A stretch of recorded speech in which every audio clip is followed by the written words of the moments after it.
Kierra, and this is the Seminary Seat. Thank you so much for clicking back to my channel. In today's video is 10 tips for applying to seminary. And some of these tips can apply to other graduate schools as well, not just seminary. But as y'all know, I am a second year MDiv student, so we're gonna focus on seminary today. So I have a notebook here with me today just to help me focus a little bit so I don't ramble on. And I also did some research for you guys. I asked the admissions team here at my institution for tips and tricks just for this video. So y'all are getting real deal information and advice from experts in this field. So, tip number 1, identify the application requirements and follow the directions of those requirements. So essentially, every application that you are going to put in, they're going to have a certain amount of materials that you'll need. That can include personal essay, 2 or 3 letters of recommendation, transcripts, of course, and maybe even a writing sample. That's typically the amount of materials that you would need for any school that you're applying to, any seminary that you're thinking about applying to. And so it's really important that when you decide, okay, I want to apply to this institution, you read everything that they are instructing you to do under the application process. And that means looking at the word count for personal statements, looking at how many letters of recommendations are required, looking at how you're supposed to submit things, if there are particular forms you may need to fill out. Because especially for letters of recommendation, these days it's not just a letter that your professor or your trusted mentor writes. Some institutions require a specific form that they fill out. So it's important to make sure that you have all possible information that you can in order to submit your application successfully. So that is my first tip. I'd say one of the most important tips. Identifying the requirements and following the directions for those requirements. My second tip is for your personal essay / statement. And that is to tailor that essay statement to significant events in your life. So things that really have shaped you and help you become who you are today, that's really what they're asking for in a personal statement / essay. They're not asking for, I was born in Birmingham, Alabama at so-and-so hospital at so-and-so time. Unless that really had a significant impact on your life outside of being born, they really don't need to know that information. What they're really looking for is maybe some struggles you had to overcome in your life. Maybe you just achieved some grand things in the past 5 years, or maybe you just had a spiritual awakening, for lack of a better word, that really shaped who you are today. Things of that nature, that's what they're looking for in that personal essay / statement.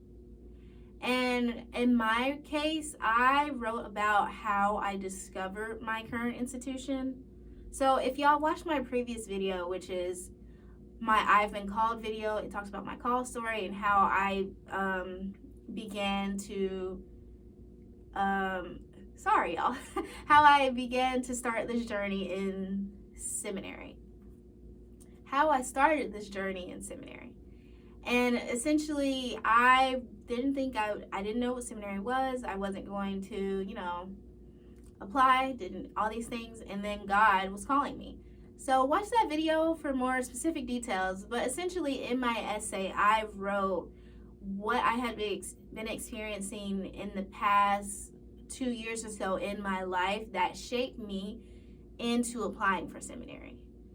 And it's really just me being myself, not making anything up, and being truthful about my journey to where I am now is really what they're looking for. And that kind of ties into my next tip number 3. Don't lie and just be yourself. You don't want to get into an institution based off a fabricated version of yourself. You want to be accepted into an institution based on who you are and what you can bring to that institution. So you don't need to lie and like fluff up your resume, or even if you have to do an interview, you shouldn't feel like you need to lie about who you are to attend this institution. If that's the case, that is not the place for you at all. I'm just going to be completely honest. You shouldn't have to lie, hide who you are, and not be able to show up and be accepted as yourself in order to attend a graduate school or a seminary. That is not the type of institution we want to be a part of if we have to do that. So really just be honest about yourself in your personal statement, in your essays, and any interview or campus visit you may go to. Be yourself and show up as yourself authentically. Have that confidence to say, this is me, I'm Kierra, and this is who I'm gonna be when I attend your institution. And they're either gonna accept that or not. And if they don't, that's their loss. And you know that wasn't the right place for you. And if they do, fantastic, great. Like, we are super excited to bring our full selves to our future graduate school or seminary. And that leads me to my fourth tip. Everything you submit, be sure to proofread it. One of the directors on the admissions team told me they often see a lot of grammatical mistakes, stuff that could easily be changed in documents by proofreading. And it doesn't really look good on an application if you didn't take the time out to proofread what you're submitting. It feels like that institution may be just another checklist off your application list. And that's not how you want to present yourself. So you could either proofread it yourself, if you know a friend that's really good with grammar and things of that nature, or a trusted mentor, or your mom or somebody like that that can proofread your material. It's always good to get that second pair of eyes, because in the midst of applying for things, you can sometimes just get tunnel vision, and if you look at something for so long, you kind of don't notice the same mistakes that a fresh set of eyes might notice. So it's important to really get someone, or even if it's just yourself, just take that time to really read through everything that you're submitting. Make sure it's as grammatically correct as possible, and just it's your best self that you're putting forward. And that leads me to tip number 5. Once you finish gathering all your application materials, you proofread everything, we're being ourselves, we're showing up as ourselves, it's important to submit all those materials at the correct deadline.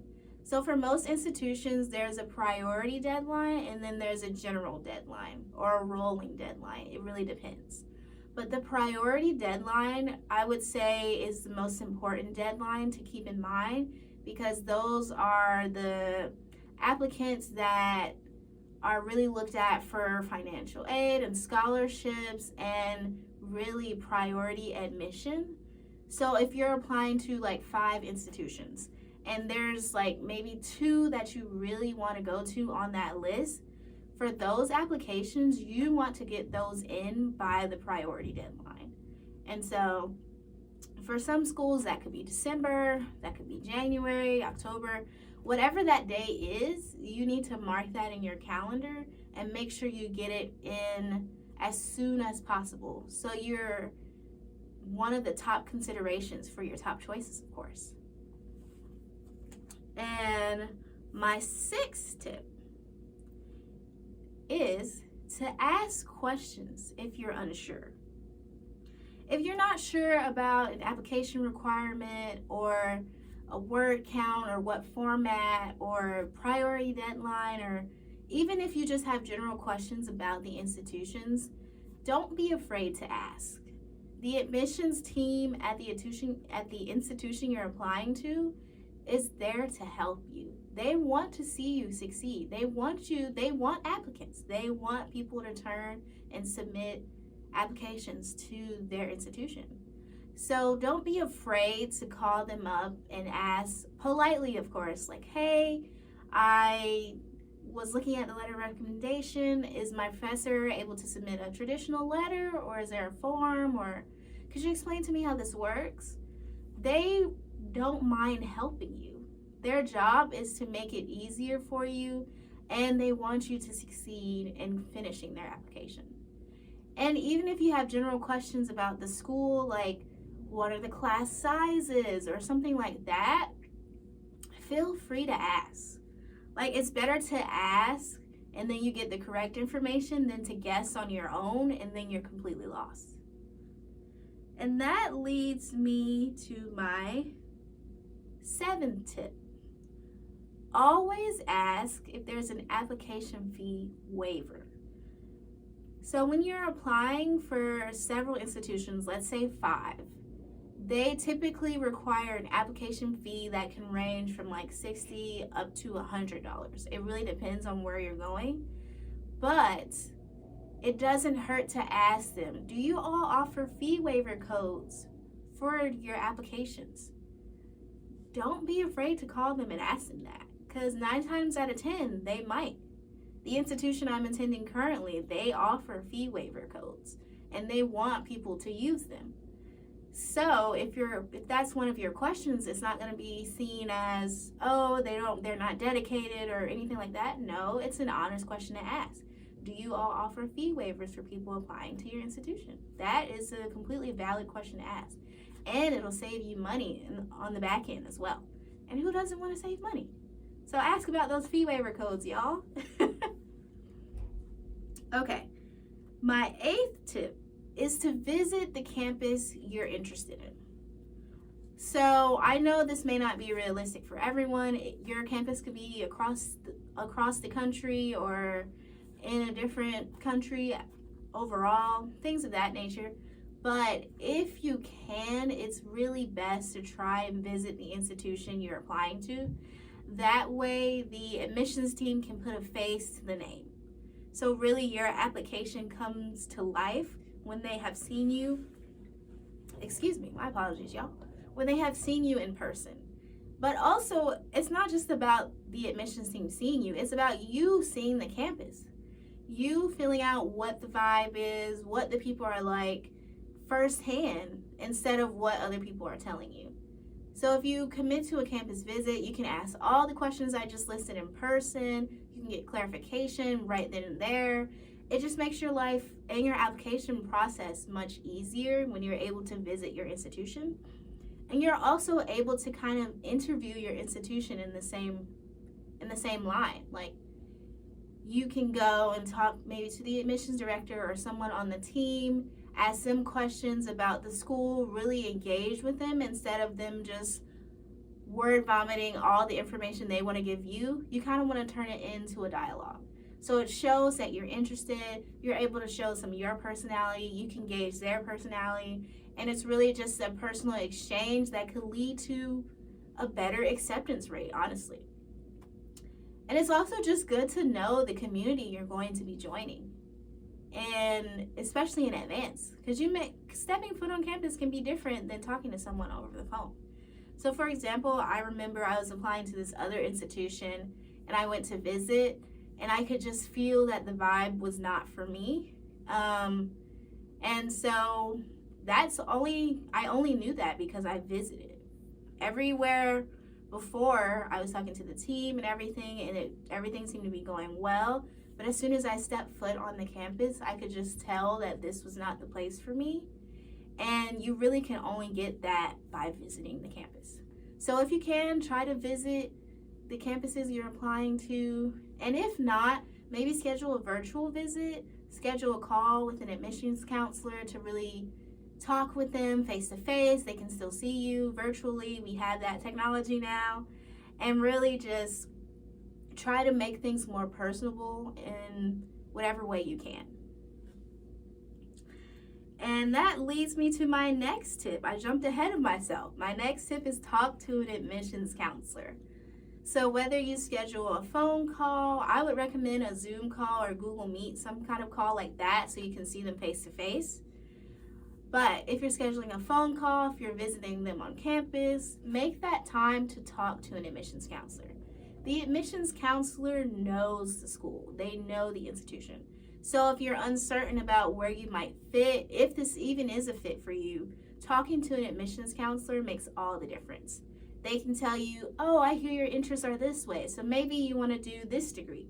Or I hear your interests are more so this way. Maybe we could recommend this degree for you. Or they can tell you, well, we don't really have something like that here, but maybe you could fit it in there. And that could be one of your triggers to say, well, maybe that's not the place for me if they don't have what I need in that regard. Now, I will say another thing, a side note on that. Every institution is not perfect. Every graduate school, seminary is not perfect. So they may not check off every single box that you're expecting of them, and that's okay. As long as they check off enough for you to feel like you could have a place here, I think that's good enough. All right, y'all. So we have made it to 10. This leads me to my last tip, tip number 10. Your application is not just about your GPA. So what I mean by that is they're not just looking at your transcripts and your grades. They're also looking at your letters of recommendation, your personal statement, and even if you come for a campus visit, they're looking to see you as a holistic person. Okay, so that's all I have for you all today. 10 tips for applying to seminary. If you have any tips you'd like to share, any questions or comments, please leave them down below. And please like and subscribe. And thank y'all for watching. Peace and blessings to you all.